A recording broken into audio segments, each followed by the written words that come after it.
Welcome to Vivid Verses. If our words resonate with you, please subscribe, tap the like, and share your thoughts and your feelings in the comments. Now let's begin. You asked for the autopsy. You want to know how a 3-year merger collapses over a $400 late fee. That's the headline version people are circulating. That's the version Chloe is undoubtedly pitching to anyone who will listen at brunch. That I snapped, that I'm rigid, that I care more about money than human connection. That is a fundamental misinterpretation of the data. I am a systems analyst. My career, my entire framework for navigating existence, is built on the identification of variables, the mapping of workflows, and the elimination of single points of failure. I don't demand perfection. I demand visibility. If a server goes down, I need to know why, so I can patch the vulnerability. I can work with a broken system. I cannot work with a system that reports all systems normal while the motherboard is catching fire. Chloe was a system that falsified its own logs. To understand why I walked out the door with a duffel bag and a tax bill, you have to understand the operational history. You can't look at the crash without looking at the maintenance records. For the first 2 years, our domestic infrastructure was asymmetrical. I handled the back end. She handled the front end. I managed the mortgage, the utilities, the insurance, the retirement contributions, and the vehicle maintenance schedules. She handled the social calendar, the decor, and the vibe. It worked technically, but it bred resentment. Chloe began to articulate a feeling of subordination. She claimed that because I held the administrative keys, I held the power.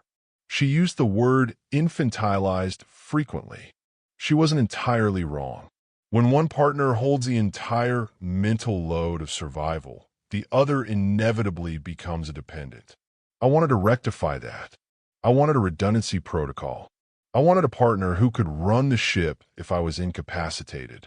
So, 3 months ago, we initiated the equity protocol. We sat at the dining table. I opened my laptop. I pulled up the master spreadsheet of recurring liabilities. I want to do this, she said.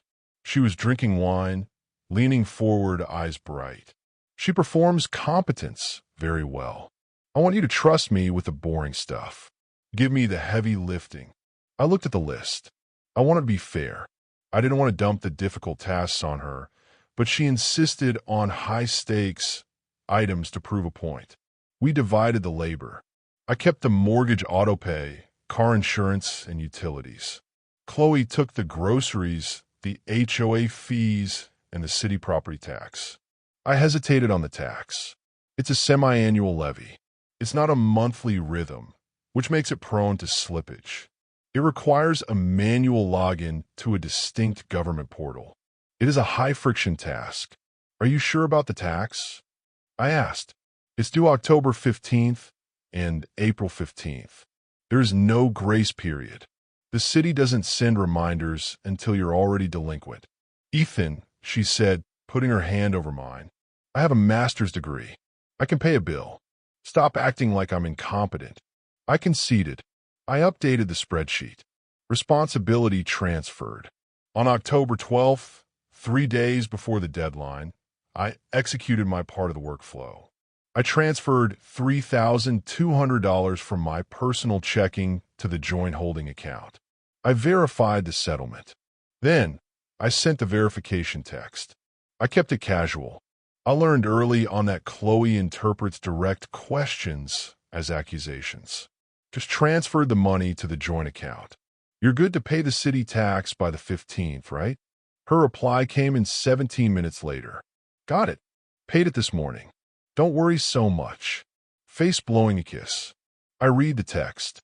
I felt a specific physical sensation. Relief. The system was working. The load was shared. I archived the thread. I marked the task complete in my mental registry. The next 90 days were what I now recognize as the drift. There were small anomalies, unexplained variances in the shared reality. In November, she told me she had booked a table at Le Cuckoo for my birthday. When we arrived, The hostess had no record of us.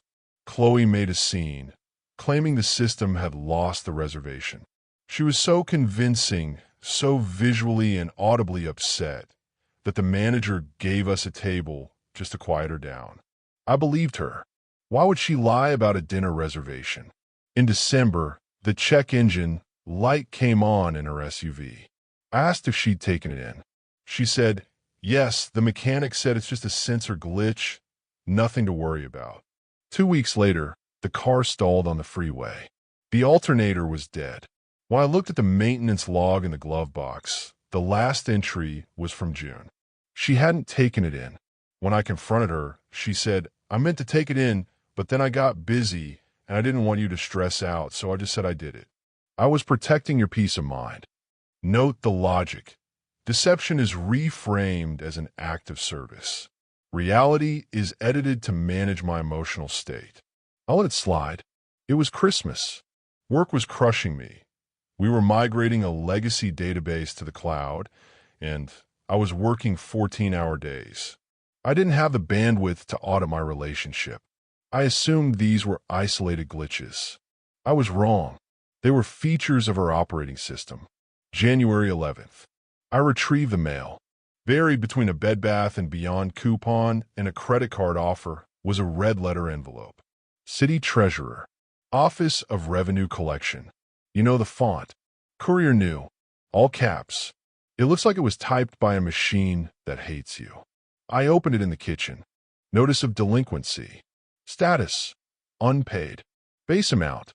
$3,200. Penalty. $320. Interest. $130. Total due. $3,650. Action required. Immediate remittance to avoid lien placement. My heart rate didn't spike. My breathing didn't change. I went into incident response mode. Hypothesis A. The city made a mistake. Hypothesis B. The bank made a mistake. Hypothesis C. Chloe failed to execute the transaction. I prefer hypothesis A or B. Systems fail. Tech glitches happen. I walked to my office and woke up the desktop. I logged into the joint savings account. I pulled the transaction history for the last quarter. October 12th, deposit plus. 200.00. Source, Ethan Personal. October 13th, no activity. October 14th, no activity. October 15th, no activity. November, withdrawal -3, 200.00. Source, Ethan Personal. October 13th, no activity. October 14th, no activity. October 15th, no activity. November, withdrawal -200 ATM. December, withdrawal -$150. Target. The balance was sitting at $3,500. The money had never left the building. I sat there for a moment, staring at the screen. The screen is impartial. It doesn't care about feelings. It displays the math. This wasn't just an unpaid bill. This was a direct contradiction of a verified data point. Paid it this morning. She hadn't just forgotten. She had confirmed an action she hadn't taken. I printed the bank statement. I took the red letter. I walked into the living room. Chloe was on the sofa, legs tucked under her, scrolling through Instagram. The TV was playing a reality show where people scream at each other over dinner. I placed the letter on the coffee table. I didn't throw it. I didn't slam it. I placed it gently, aligned with the edge of the table. "Chloe, we have a problem with the house tax." She didn't look up. "What problem?" "It wasn't paid. We've been fined $450. She swiped up on her phone. "That's impossible." "It's paid." "It's not paid," I said. "I just checked the account. The money is still there." She finally looked at the letter. She didn't pick it up. She looked at it like it was a foreign object that had fallen through the ceiling. "Well," she said, her voice tightening, "I guess the website crashed. You know how their site is. It's archaic. If the site crashed, the money wouldn't have left the account, and you would have noticed the lack of a confirmation email, I said. Did you get a confirmation number? She stood up. The defensive posture began. Shoulders back, chin up. Ethan, I don't keep every single email. I click pay. If it didn't go through, that's their fault. Okay, I said. Let's assume it failed. But on October 12th, you texted me and said, paid it this morning. Did you actually pay it? Or did you just say you did? This was the pivot point. A rational partner says, oh my God, I must have gotten distracted and thought I hit submit, but I didn't. I'm so sorry. I'll pay the fine. Chloe is not a rational partner. She is a revisionist. I didn't say I paid it on the 12th, she said. I blinked. Yes, you did. I texted you to check. She laughed. It was a cold, incredulous sound. No, Ethan, you're confused. We talked about the HOA fee on the 12th. I paid the HOA. We agreed you were keeping the tax because it was too much money to move around. I felt the ground shift. This is the weaponization of confidence. She spoke with such absolute certainty that, for a microsecond, I ran a diagnostic on my own memory. Did I keep the tax? Do we switch back? We did not agree that, I said. I transferred $3,200 to the joint account specifically for the tax. You transferred that for the slush fund, she countered instantly. For the vacation we're planning. God, Ethan, do you even listen when we talk? Or do you just hear what you want to hear? She was rewriting the source code in real time. She wasn't just lying. She was aggressive about it. She was attacking my cognitive faculties. I'm not confused, I said. The transfer is labeled property tax in the memo line. Labels don't mean anything, she shouted. She was pacing now, filling the room with kinetic energy to distract from the static facts. You always do this. You get stressed at work, you drop the ball on something, and then you come in here and grill me to make yourself feel superior. It's gaslighting, Ethan. You're gaslighting me right now. The irony was not lost on me. I'm not dropping the ball, I said, keeping my voice flat. I'm holding a letter from the city treasurer. You probably hid the first notice, she yelled. They send warnings, Ethan. Where are the warnings? You probably threw them out so you could stage this dramatic moment. You love being the victim. This is the Darvo technique. Deny, attack, reverse victim and offender. She had transformed from the person who forgot a bill into the victim of a Machiavellian plot orchestrated by me to frame her. I realized then that this wasn't about the money. We could burn $450. I spend that on server certifications. This was about the inability to share a reality. If we cannot agree on the basic history of events, we are not in a relationship. We are in a delusion. I didn't take the bait. I didn't defend myself against the accusation of hiding mail. That's a distraction layer. I reached into my pocket and pulled out my phone. I'm not going to debate my sanity with you, I said. I unlocked the phone. I opened the message history. I scroll back. October 12th. Blue bubble. Just transferred the money. Gray bubble. Got it. Paid it this morning. I walked over to her. She tried to turn away, but I held the screen in her line of sight. Read it, I said. She glanced at it. Her eyes flickered. Panic. Then, instant recalibration. That's out of context, she said. Out of context? I asked. It is a direct response to my question about the city tax. I was talking about the HOA, she shrieked. I skimmed your text. I thought you asked about the HOA. The HOA is $300, I said. I transferred $3,000. You didn't notice the difference? I don't obsess over numbers like you do. You said paid it this morning. The HOA is auto-paid on the 1st. You couldn't have paid it on the 12th. I had her. The logic was a steel trap. There was no exit vector. She stared at me. Her face contorted. She was running out of lies. Why are you recording everything? She hissed. Who keeps texts from 3 months ago? That is sick, Ethan. You're building a dossier? You're a psychopath. I'm a systems analyst, I said. I keep logs. And right now, the logs say you are lying to my face. I'm not lying. I made a mistake. She finally said the word. But she didn't say it like an apology. She said it like an accusation.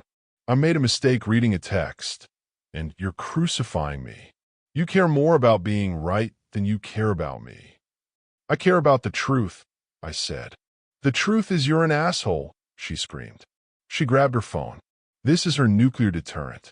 When she loses on logic, she appeals to emotion, specifically the emotion of others. I'm calling my dad, she said. He knows how controlling you are. He's been waiting for this. David, her father, a decent man who runs a logistics trucking fleet. He loves her, but he knows she's high maintenance. He's paid off her credit cards 3 times. He's the safety net she bounces off of. She hit the speaker button. Dad! She was sobbing instantly. It was a terrifying performance switch. Dad, Ethan is screaming at me. He's throwing things. I looked at the unmoving letter on the table. He's kicking me out because of a bill, she wailed. He's being so scary. David's voice boomed through the speaker. Ethan, what the hell is going on? Put him on. I'm here, David, I said. Son, why is my daughter crying? If you're laying a hand on her. Nobody is touching anyone, David, I said. Chloe forgot to pay the property tax. We have a lien notice. When I asked her about it, she claimed I imagined the agreement. She claimed I was mentally unstable. He's lying, Chloe screamed. He forgot to pay it, and he's blaming me. David, I said, check your texts. I took a screenshot of the October 12th exchange. I circled the date. I circled the amount. I circled her reply. I hit send. There was a silence on the line. I could hear the background noise of David's office. Phones ringing, a forklift in the distance. Then, the chime of a text arriving. We waited. Chloe was panting, tears streaming down her face, looking at the phone like it was a lifeline. 10 seconds. 20 seconds. Chloe, David said. His voice was different. The aggression was gone. It was replaced by a heavy, tired resignation. Chloe, honey. He doctored it, she yelled. He knows Photoshop. Stop it, David said. It wasn't a request. It's an iMessage, Chloe. I can see the timestamp. You told him you paid it. Dad, did you pay it, Chloe? David asked. I thought I did, but you told him you did. You confirmed it, and now you're saying he's crazy.